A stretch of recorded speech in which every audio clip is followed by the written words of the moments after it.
Ya, Oke, baik. Assalamualaikum warahmatullahi wabarakatuh. Em, Terima kasih telah kepada penonton yang telah mengklik video ini. Izinkan kami dari kelompok, izinkan saya Muhammad Rafathal Akbar serta rekan saya Muhammad Raichan untuk mempresentasikan proyek kami dengan data sumbernya itu dari buku Student One dengan kode CIK 9. Kali ini kami akan menunjukkan hasil regresi dari kelompok kami. Sebelumnya izinkan kami memberi disclaimer bahwasanya untuk uji regresi dari awal mungkin kemungkinan karena tidak bisa karena terdapat error data di sumber Excel-nya dari CIK 9 ini. Jadi mungkin kami akan memberikan tutorial singkatnya saja. Pertama, kami memulai dari klik open yaitu work file.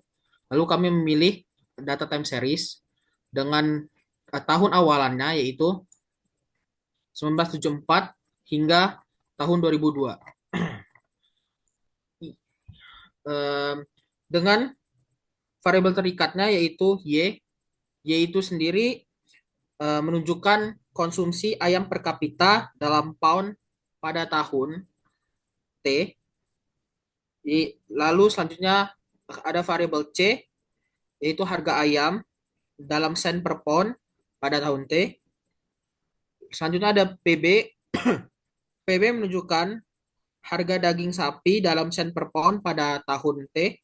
Dan yang terakhir yaitu YD. YD itu menunjukkan sebagai variabel pendapatan yang dapat dibelanjakan per kapita Amerika Serikat dalam ratusan dolar.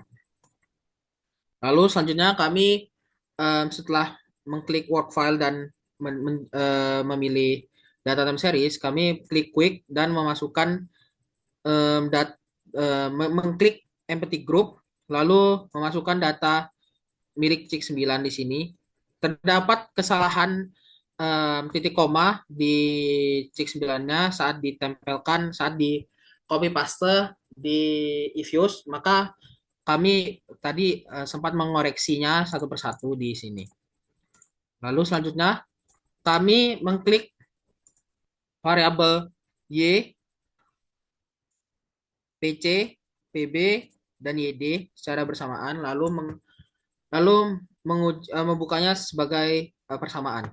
Lalu dapat dilihat di sini hasil uji regresi dari data CIK 9 berikut ini. Baik, untuk penjelasannya mungkin kita akan beralih ke eh, hasil proyek keseluruhan dari kelompok kami yang dalam bentuknya itu PDF. Bentar, kita akan beralih sebentar.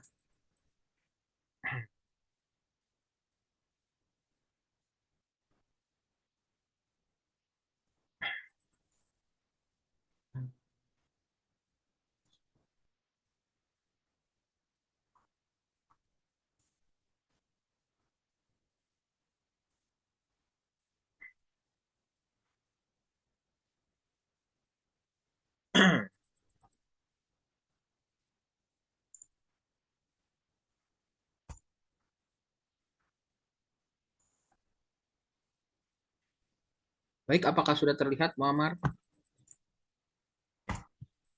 Dan di sini dapat dilihat em, terkait persamaan dari data CIK 9, yaitu untuk hasilnya Y topi sama dengan konstantanya atau beta 0 ditambah beta 1 PC tambah beta 2 PB tambah beta 3 YD.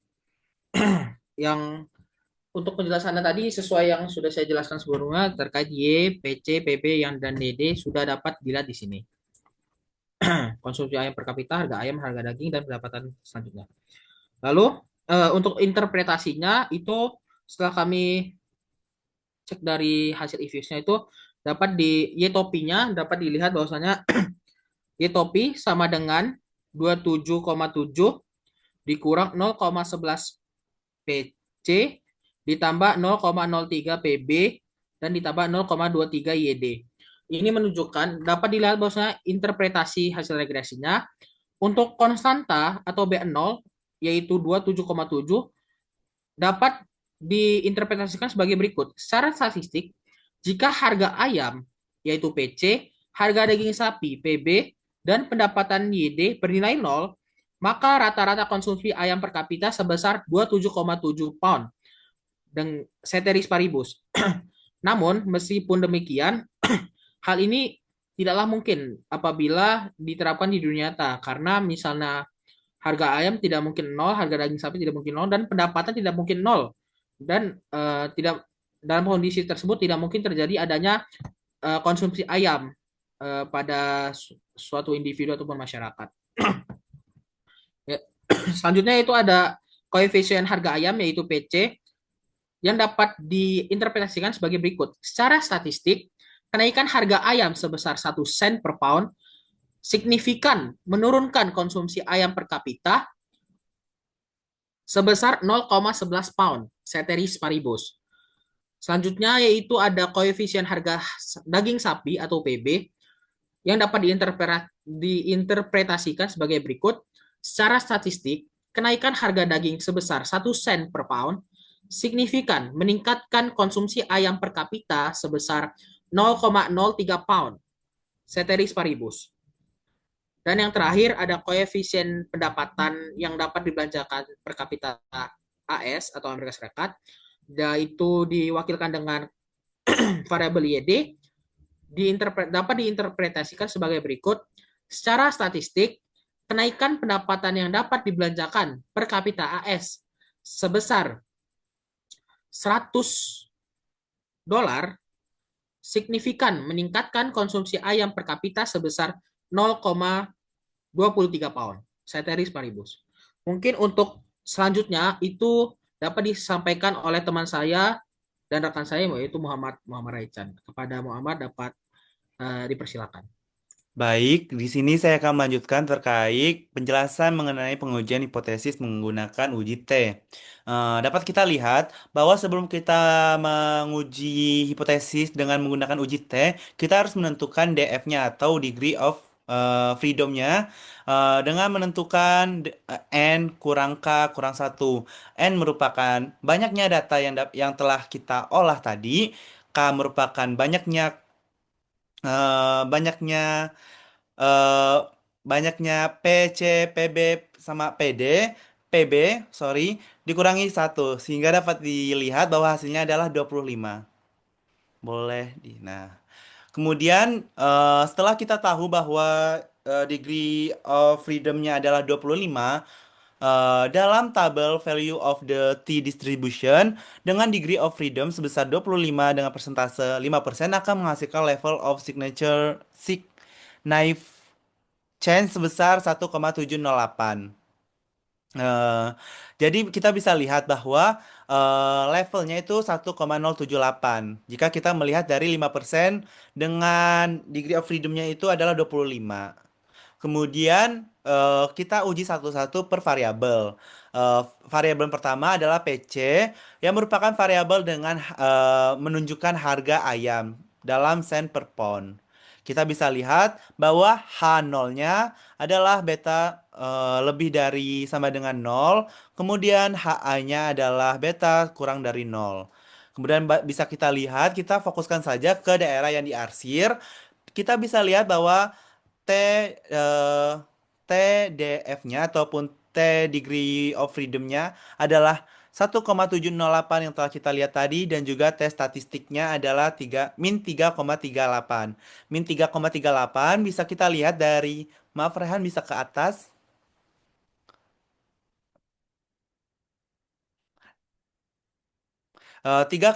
Min 3,38 itu bisa kita lihat dari tes statistik dari P, PC yang di bawah dari 0,11 PC dalam kurung. Ya. Oke, kembali lagi Raihan. Oke, setelah kita lihat daerah yang diarsir ini secara statistik di atas dapat diuji bahwa peningkatan harga ayam akan signifikan untuk mengurangi konsumsi ayam yang ada di Amerika Serikat. Kemudian uji yang kedua adalah uji PB atau menguji perbandingan harga sapi dengan dalam sen per pound. Bisa kita lihat bahwa H0-nya adalah beta 2 kurang dari sama dengan nol, kemudian HA-nya adalah beta 2 lebih dari nol. Kita fokuskan saja ke daerah yang terasir ataupun daerah dengan penolakan HA. Ya, HA dengan daerah yang diarsir adalah TDF-nya ataupun T degree of freedom-nya adalah 1,708 dan juga T statistikanya adalah 1,86. Mungkin bisa kita lihat dari stories seperti yang saya jelaskan tadi bahwa kita cari T statistikanya didapat dari perhitungan if-use-nya, yaitu yang telah kita lihat tadi. Oke, maaf bisa ke atas dulu Rehan. Nah, bisa kita lihat di sini PB-nya adalah 1,86. Oke, next slide. Kemudian uji yang ketiga adalah pengujian YD ataupun pendapatan yang dapat dibelanjakan per kapita Amerika Serikat. Kita bisa lihat bahwa H0-nya sama dengan beta 3 kurang dari sama dengan nol. Kemudian HA-nya adalah beta 3 lebih dari nol. Bisa kita fokuskan ke daerah yang diarsir ataupun daerah dengan penolakan H0. Daerah dengan penolakan H0 ini bisa kita lihat bahwa T degree of freedom-nya adalah 1,078 1,708 dan juga tes statistikanya adalah 15,69. Karena perbedaan yang signifikan ini dapat kita simpulkan bahwa secara statistik peningkatan pendapatan akan signifikan untuk meningkatkan konsumsi ayam di Amerika Serikat. Kemudian setelah kita menguji dari hipotesis uji T, kita juga dapat menggunakan pengujian hipotesis menggunakan uji F. Apa sih uji F itu? Jadi uji F adalah menguji semua variabel-variabel itu secara bersamaan. Jika uji T itu adalah menguji secara individu per variabel, maka uji F ini mengujinya secara bersama-sama. Eh, kita dapat mendapatkan degree of freedom-nya itu pada pengujian F ini dengan menggunakan F1 sebagai numerator dan F2 sebagai denominator. Numerator adalah dengan menentukan jumlah variabelnya yang telah kita gunakan dan juga denominator adalah menggunakan rumus NKI ataupun degree of freedom yang pada pengujian T. Bisa kita lihat bahwa V1 sama dengan 3 ataupun numeratornya adalah sama dengan 3, V2-nya adalah 25. eh, Sehingga dapat kita lihat bahwa dari numerator di angka 3 dan juga denominator di angka 25, maka pada saat kita melihat table persen level of signifikan, kita dapat menentukan bahwa degree of freedom pada pengujian kali ini sebesar 2,991. Nah, ini sudah kami sediakan table untuk menentukan persen level of signifikannya. Jadi V2-nya itu adalah ke bawah dan juga V1-nya ke samping kanan. Jadi bisa kita lihat bahwa jika kita melihat bahwa V1-nya adalah 3, maka akan menghasilkan dan juga V2-nya adalah 25, maka akan menentukan bahwa degree of freedom-nya adalah 2,99. Kemudian bisa kita lihat dari kurva tersebut untuk hipotesis uji F ini memang lebih fokus ke sisi kanan ataupun sisi positif dan sangat jarang sekali untuk menghipotesis uji negatifnya karena kita akan berfokus kepada uji positif ataupun uji kanan. Bisa kita lihat bahwa daerah yang diarsir adalah penolakan dari H0, kemudian juga F degree of degree of freedom-nya adalah 2,991 yang sudah kita lihat dari table dan juga F statistiknya adalah 9 dilihat bahwa F statistikanya adalah 964,88. Ini didapat dari boleh ke if-use-nya Rehan? Boleh ke data if-use yang kita lihat tadi yang di slide 1. Nah, bisa kita lihat bahwa F statistikanya itu didapat dari hasil pengujian hasil pengujian if-use-nya itu di bawahnya itu kan ada beberapa kolom dan dilihat bahwa F statistikanya itu dapat diuji bahwa 964,88. Mungkin bakal kita lihat di lampiran untuk lihat lebih jelas. Oke, kembali lagi Rehan. Kembali. Nah, sehingga setelah kita lihat bahwa secara statistik semua variabel itu secara bersama-sama akan mempengaruhi variabel Y untuk menghitung secara bersama-sama gitu. Oke, next slide kelampiran. Jadi di sini saya akan menunjukkan bisa bisa tolong di zoom Rehan. Oke, mungkin. Oke, nah mungkin saya akan menunjukkan bahwa kita dapat menentukan F statistiknya itu didapat dari bawah dari sini. Ya, 964,88. Betul sekali. Oke, oke, mungkin itu saja penjelasan dari saya terkait pengujian hipotesis. Jadi bisa disimpulkan bahwa masing-masing variabel itu ternyata memiliki masing-masing variabel itu ternyata signifikan dalam peningkatan konsumsi ayam di Amerika Serikat. Untuk selanjutnya akan saya kembalikan lagi ke Raihan. Terima kasih. Baik, terima kasih kepada Muammar yang telah menyampaikan materinya. Sebelum saya menutup presentasi kami ingin mengucapkan terima kasih kepada dosen pembimbing yaitu Pak Imam dan Bu Kurota Ayu. Dan sekaligus kami juga memberikan apresiasi setinggi-tingginya kepada para penonton yang telah mengklik video ini.